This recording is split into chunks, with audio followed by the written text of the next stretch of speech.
എന്നെയൊന്ന് പ്രേമിച്ചാൽ എന്തേടി പൂങ്കരളെ, നമ്മളൊക്കെ മണ്ണിൽ വന്നത് സ്നേഹിക്കാനല്ലേടേ, എന്നോടൊന്ന് മിണ്ടിയാൽ എന്തേടി പൂങ്കരളെ പൂങ്കുയിലേ, നിന്നെ കണ്ട നാളു തൊട്ടിന്നോളം കേൾക്കാൻ കൊതിക്കുന്നടി.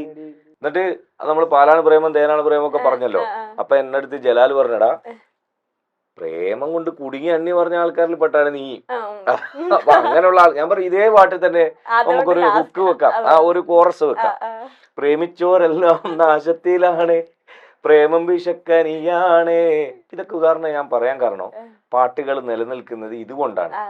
അവരുടെ ഏറ്റവും ബ്യൂട്ടിഫുൾ ആയിട്ടുള്ള പലരും എനിക്ക് പല ഇപ്പൊ എന്റെ പ്രായമുള്ളവരും എന്റെ താഴെ ഒരു 5 വയസ്സിന് ഇളയുള്ളവരും ഒക്കെ ഫാമിലി മാൻമാരായപ്പം എഴുതുകയാണ് ഞങ്ങളുടെ കൗമാരത്തെ മനോഹരമാക്കിയ. കാരണം അവര് എന്തൊക്കെ പറയാൻ ആഗ്രഹിച്ചു അവരെ പ്രതിനിധിയായി നിന്നുകൊണ്ട് പ്രണയിച്ച് തോറ്റുപോയവനക്ക് വേണ്ടി ഞാൻ പാട്ട് എഴുതി. ഒറ്റ വാക്കിൽ ഞാൻ പറഞ്ഞോട്ടെ പെണ്ണേ, ഒരു നാളും ഞാൻ മറക്കില്ല നിന്നെ, മറ്റൊരാളിന്റെ വധുവായ നിന്നെ ഇറ്റ് കണ്ണീരാലോർക്കുന്നു ഇന്നും